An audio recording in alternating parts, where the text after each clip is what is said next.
여러분 안녕하십니까? 오늘은 주 우즈베키스탄 대한민국 대사관 외교관들과 대화를 할 거예요. 여러분들이 한국, 우즈베키스탄과 관련된 질문들을 올려주셔서 그것에 대한 답변을 받기 위해 대사관으로 왔습니다. 저도 대사관은 처음이라 많이 떨리네요. 외교관분들께 직접 여러분들이 궁금하시는 질문들에 답변을 드릴 수 있는 기회가 생겨서 정말 좋지요. 이제 우리 대화를 시작할까요?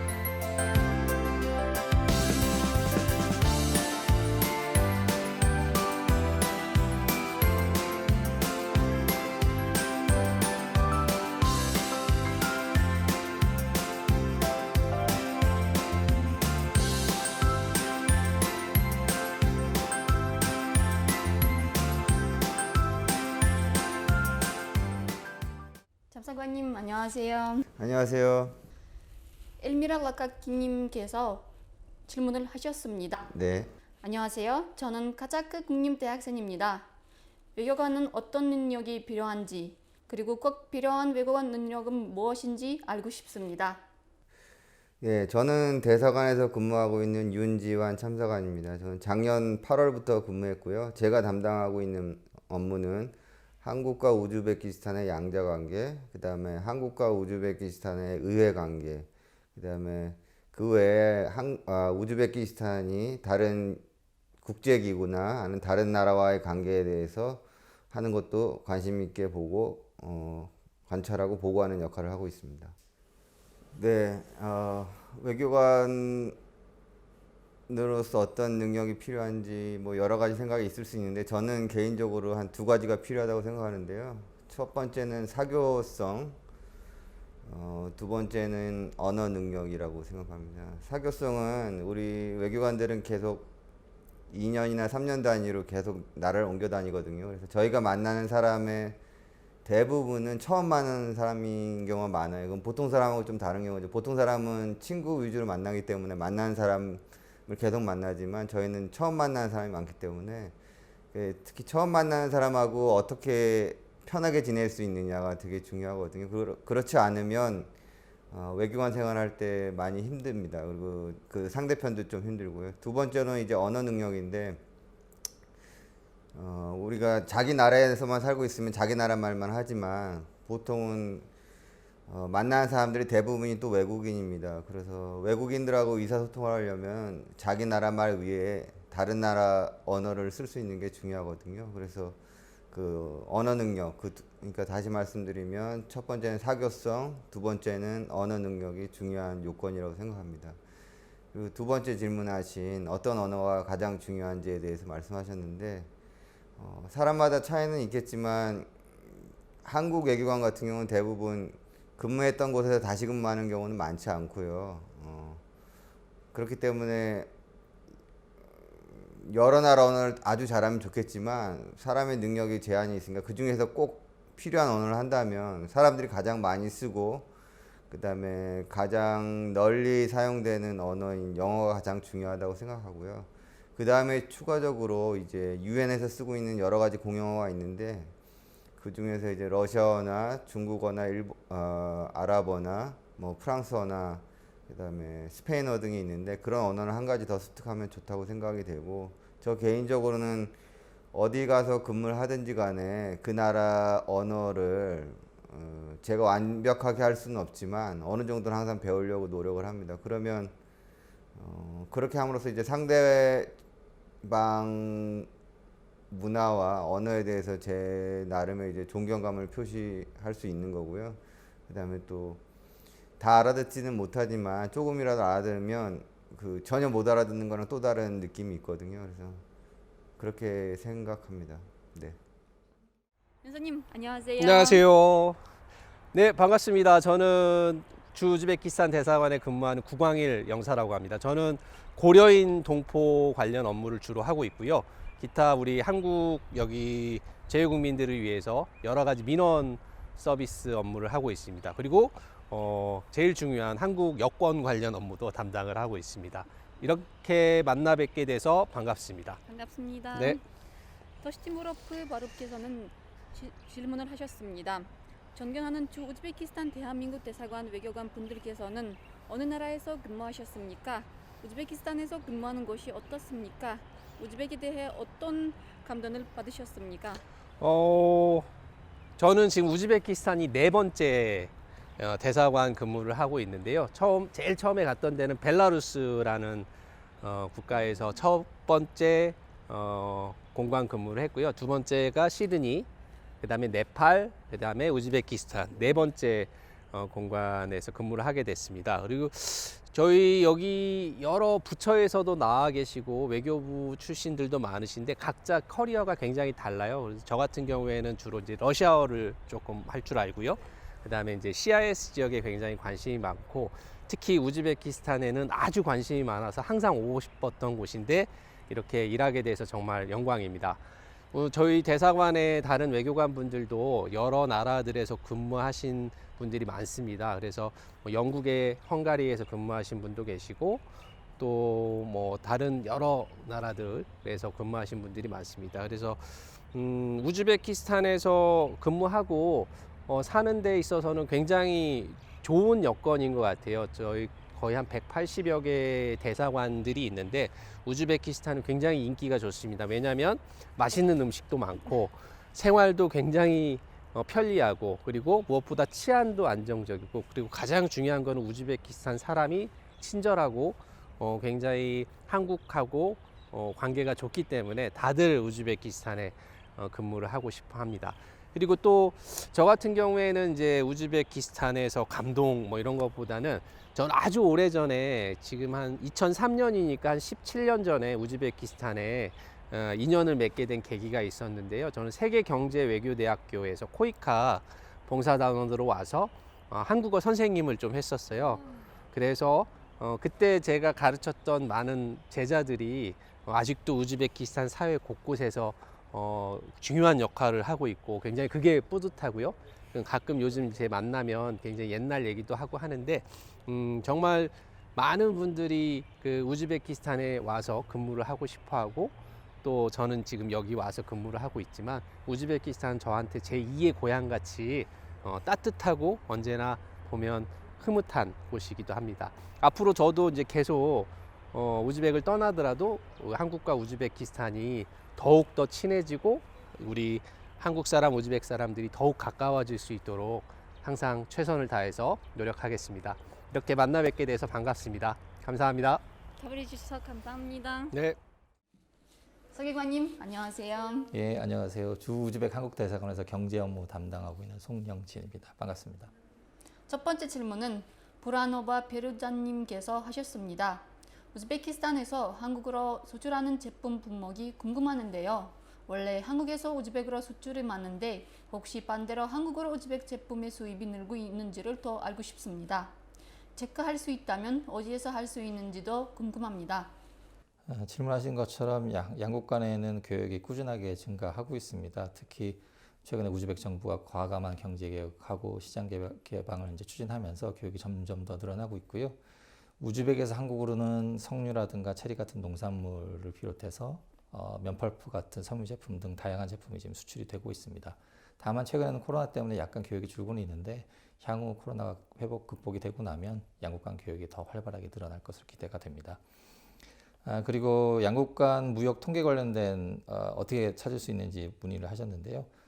관련 통계는 한국관세청에서 운영하는 수출입 무역 통계 사이트나 아니면 또 한국무역협회 무역 통계 포털 사이트에서 확인하실 수 있습니다. 참고하시면 되겠습니다. 네, 감사합니다. 두 번째 질문은 바호드르 아모노브님께서 하셨습니다. 버스코드의 대한과 패널 제조 사업 진행 상황이 궁금합니다. 그리고 한 우즈벡 무역 협력의 현재와 미래에 대해 알고 싶습니다. 말씀하신 것처럼 양국 간에는 전력, 가스화학, 인프라 등 다양한 분야에서 지금 한국 기업과 협력이 좀 이루어지고 있습니다. 가장 대표적으로 말씀드릴 수 있는 것은 수르길 가스화학 플랜트라든가 탈림바잔 발전소, 타이아타시 발전소 같은 대형 프로젝트들이 한국 기업이 참여해서 성공적으로 완료가 됐고요. 그리고 현재는 GTL 가스화학 플랜트 건설 사업이라든가 다양한 사업들이 또 한국 기업이 참여해서 진행하고 있습니다. 말씀하신 그 태양광 발전 사업이라든가 아니면 다른 그 무발핵 발전소 현대화 사업 같은 경우에도 한국 기업이 참여하는 방안이 지금 현재 논의가 되고 있고 앞으로 또 양국 간 협력이 더 활발해질 것으로 기대가 됩니다. 양국 간 교육 측면에서 보면은 한국은 우즈벡의 네 번째로 큰 교육 파트너고요. 양국 간 교육 규모도 계속 증가하고 있습니다. 특히 한국이 우즈벡 정부에서 추진하시는 WTO 가입도 지금 지원을 하고 있고 또 양국 간의 FTA 체결도 검토가 논의가 되고 있기 때문에 앞으로 양국 간의 교역이 더욱 증가할 것으로 그렇게 기대됩니다. 답을 해주셔서 감사합니다.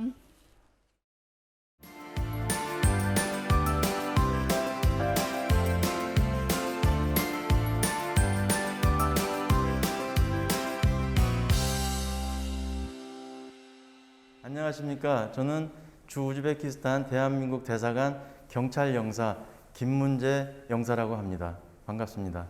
김문재 연사님께서 올해 2020년에 코로나 바이러스로 인해 가장 바쁘신 분이라는 것을 알고 있습니다. 만나 뵙게 되어서 정말 반갑습니다. 첫 번째 질문은 밀레나님께서 질문을 하셨습니다. 전 세계가 코로나19 바이러스로 아주 힘든 상황인데 코로나 증상이 있으면 어디로 찾아가야 되는지 그리고 우리가 주의할 점이 어떤 게 있는지 알려주시면 감사하겠습니다. 네, 코로나 증상이 있을 경우 집에서 머무르시면서 다른 사람들과 접촉을 삼가해 주시고요. 충분한 휴식과 수분 섭취로 컨디션 관리를 해주셔야 됩니다. 집에 다른 가족들하고 같이 거주하신다면 집에서도 마스크를 착용해 주시고 손을 자주 씻고 개인 물품을 가족들하고 함께 쓰지 않도록 해주시기 바랍니다. 그러나 가벼운 증상이 아닌 호흡곤란 같은 응급 증상이 나타난다면 반드시 병원을 방문하셔서 의사의 진료를 받으셔야 됩니다. 코로나19 양성 판정을 받으셨으면 주재국 보건당국의 지침에 따라 치료를 받으셔야 됩니다. 코로나19와 관련해서 대사관의 도움이 필요하시면 대사관 긴급전화로 언제든지 연락을 주시기 바라며 우리 대사관에서는 코로나19 확진자를 위해서 한국의 국군의무사령부 화상상담 서비스를 제공해 드리고 있으며 모바일 심리지원 서비스도 제공하고 있습니다. 또한 오랜 격리 기간에 필요한 음식이나 위생용품 등 필요한 물품도 제공해 드리고 있으며 병원 진료가 필요하시면 적절한 병원에 치료를 받으실 수 있도록 병원도 안내해 드리고 있습니다. 네, 감사합니다. 두 번째 질문은 우라자이바 알투님께서는 하셨습니다. 우즈베키인이 우즈벡에서 받은 운전면허증으로 한국에서 운전할 수 있나요? 네, 한국과 우즈베키스탄은 지난 2015년 양국 간 상호 운전면허 인정협정을 체결했습니다. 그래서 우즈베키스탄인이 우즈베키스탄에서 받은 운전면허증을 가지고 한국에 가셔서 각 지역마다 있는 운전면허 시험장에 우즈베키스탄 운전면허증을 제출하시면 한국의 운전면허증으로 교환해 드립니다. 그 교환한 운전면허증을 가지고 한국에서 운전하시면 되겠습니다. 네, 답해 주셔서 감사합니다. 공관님 안녕하세요. 네, 안녕하십니까? 만나 뵙게 되어서 정말 반갑습니다. 네, 반갑습니다. 네, 안녕하십니까? 저는 대사관에서 국방무관으로 근무하는 박안서 대령이라고 합니다. 우즈벡에 온 지 2달이 지났는데 아름다운 자연환경과 화창한 날씨 그리고 친절한 사람들 또 맛있고 영양가 있는 우즈벡 음식과 과일에 반해서 우즈벡에서 오랫동안 일하고 싶습니다. 군대에 대한 두 가지 질문이 있는데요. 이간별디예프 노들과 보다고지 세르굴로바님께서 질문을 해주셨습니다. 저는 한국의 병역의 임무에 대해 알아보겠습니다. 모든 한국 남자들이 군대에 가는지 그리고 병역의 기간은 얼마나 되는지 예외가 있는지가 궁금합니다. 네, 감사합니다. 먼저 대한민국의 병역에 대하여 설명할 수 있는 기회를 주셔서 감사합니다. 대한민국 헌법과 대한민국 병역법에는 국민 개병제에 대하여 소개하고 있습니다. 대한민국 헌법에서는 모든 국민은 법률에 의하여 국방의 의무를 진다고 규정하고 있고 대한민국 병역법에는 대한민국 남성은 병역의 의무를 성실히 수행하여야 한다고 명시함으로써 국민 개병제를 규정하고 있습니다. 이는 한국의 특수한 안보 상황과 관련이 있는데 아시다시피 대한민국은 1945년 독립 이후에 주변국의 도전과 또 북한의 위협을 이기면서 한반도의 평화를 유지해 왔습니다. 대한민국 모든 남성은 의무적으로 국방의 의무를 수행해야 하고 그 기간은 조금의 변화가 있긴 하지만 금년도 6월 2일부터 18개월로 21개월에서 단축되었습니다. 감사합니다. 저는 만약에 군대 다녀오면 대학에 입학할 때 특권은 있는지가 궁금합니다. 네. 안타깝게도 대학 입학의 특례와 같은 그런 특혜는 없습니다. 아마 많은 젊은이들이 그런 것에 대해서 좀 아쉬움이 있을 텐데 일부 혜택은 있습니다만은 대학 입시에 특례를 주는 것 같은 큰 혜택은 없습니다. 왜냐하면 기본적으로 소수의 젊은이들이 군에 가는 것이 아니고 모든 대한민국의 남성들이 군에 가야 되는 체제이기 때문에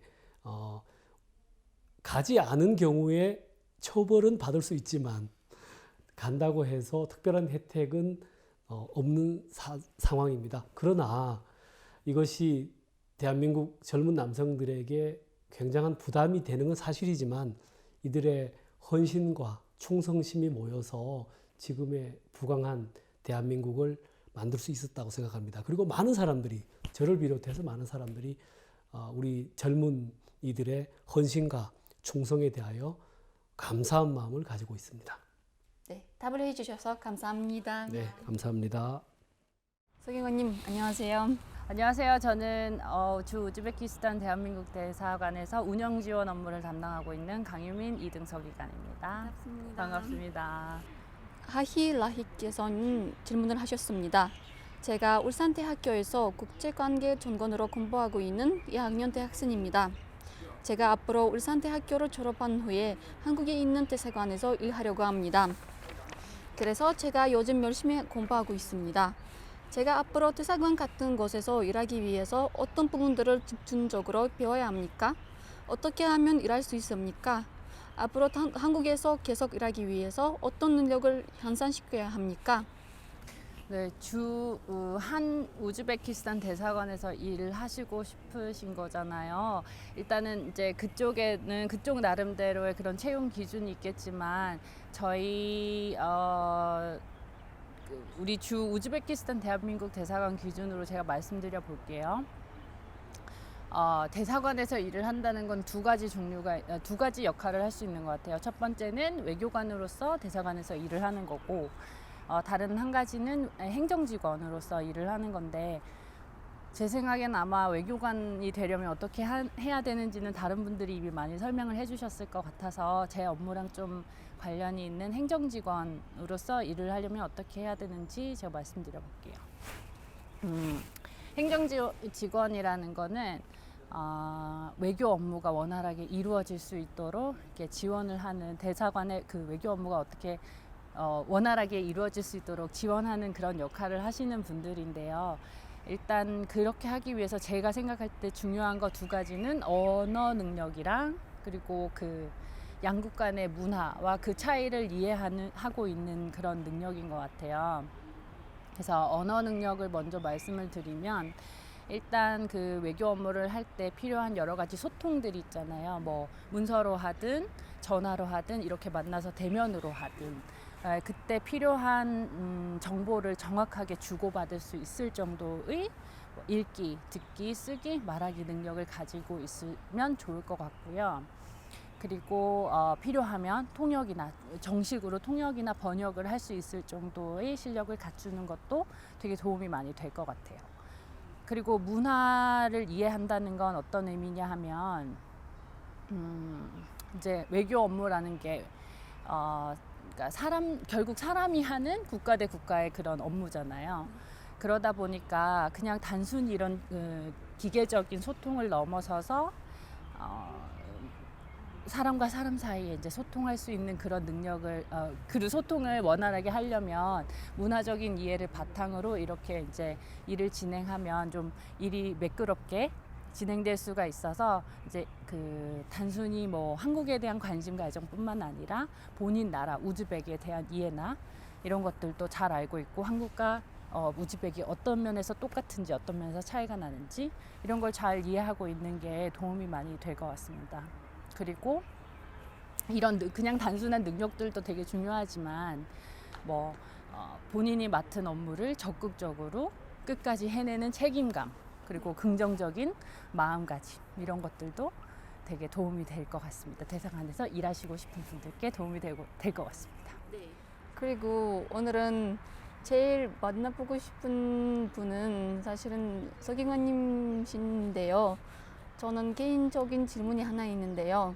저는 지금 4학년 대학생인데 대학교를 졸업하고 나서 우리 주 우즈베키스탄 대한민국 대사관에서 일하고 싶습니다. 물론 너무 힘들어온 작업이지만 동시에 큰 책임을 필요한 직업입니다. 이 꿈을 이루기 위해 주의해야 할 것은 무엇인지 궁금합니다. 감사합니다. 주의해야 될 점이요. 이 꿈을 이루기 위해서 주의해야 될 점. 일단 제가 말씀드린 대로 어학 능력을 잘 갖추시고 그 우즈베거뿐만이 아니라 한국어뿐만이 아니라 본인 모국어도 훌륭한 능력을 갖추시면 좋을 것 같고 하기보다는 좀 열심히 준비하시면 좋은 결과가 있을 수 있을 거라고 생각합니다. 답을 해주셔서 감사합니다. 이번에는 사진 관련 질문으로 제일 인기가 많으시고 우리 우즈벡분들은 가장 만나고 싶은 연사님께서 오셨습니다. 저도 기대를 많이 하고 왔습니다. 연사님 안녕하세요. 네. 만나뵙게 되어서 정말 반갑습니다. 연사님께 질문들을 엄청 많이 오셨습니다. 첫 번째 질문은 많은 유학생들은 하는 질문인데요. 한국 대학에서 입학 허가를 받은 유학생인데 코로나로 비자를 못 받고 있습니다. 언제 비자 발급이 재개됐나요? 네, 주 우즈베키스탄 한국대사관 정길수 영사입니다. 현재 코로나19 대유행으로 인해 우즈베키스탄에서 대한민국에 입국이 가능한 사증은 대부분 중단된 상황입니다. 향후 한국과 우즈벡의 코로나 확진자 상황을 고려하여 우리나라 방역 당국에서 결정되면 다시 비자 발급 재개를 알려오고 그 사항을 홈페이지에 공지할 예정입니다. 감사합니다. 두 번째 질문은 무로트전 마바전님께서는 하셨습니다. 저는 한국에 등록하여 옛 나이로 취업 중 중요한 일로 모국에 왔다가 한국에 못 들어가고 있습니다. 다시 갈 수 있는 방법이 있나요? 현재 등록 외국인은 재입국은 가능한 상황이지만 코로나19로 인해서 직항 노선에는 현재 외국인 탑승이 제한되어 있습니다. 그래서 현재 한국 입국은 어려운 상황입니다. 다음 질문은 탐과 가정 분야에 관련 질문입니다. 한국에 남편과 자녀가 있는데 탐과 가정입니다. 저만 우즈벡에 있는데 저도 한국에 갈 수 있나요? 네, 우선 먼저 가능하고요. 대한민국 국민의 배우자와 자녀인 경우에는 예외적으로 비자 발급 및 항공기 탑승이 가능합니다. 만약 비자를 보유하고 있다면 우리 대사관에서 지정한 검사기관에서 코로나19 PCR 검사를 한 후에 음성강의서를 48시간에 발급받고 탑승하시면 되고 한국에 도착 후에도 입국 심사 시 제시해야 됩니다. 또한 한국에 도착 이후에는 14일간 자가격리를 하셔야 되고 만약 자가격리를 못한다면 일일 최대 15만 원의 비용을 부담하면서 시설에 그 위 기간 동안 격리를 해야 합니다. 또한 각 지역별로 해외 입국자에 대한 조치가 다르니 사전에 꼭 확인하시길 바랍니다. 마지막 질문은 사답 샤라버님께서는 질문하셨습니다. 비즈니스로 한국에 자주 출입국하다가 현재는 못 가고 있는데 어떻게 하면 사업상 방문이 가능한가요? 네, 지난 3월부터 단기 방문 비자의 효력은 일시 중단된 상황입니다. 만약에 중요한 사업상 목적으로 한국에 방문을 희망하신다면 단기 방문 사증을 다시 신청하셔야 됩니다. 하지만 지금 현재는 코로나19로 인해서 추가적으로 건강상태 확인서 그리고 14일의 의무심사기간 그리고 40세 이상의 경우에는 유선 확인, 코로나19 검사 사정이 필요하니 우리 대사관 홈페이지를 참고하시길 바랍니다. 네, 답을 해주셔서 감사합니다. 네.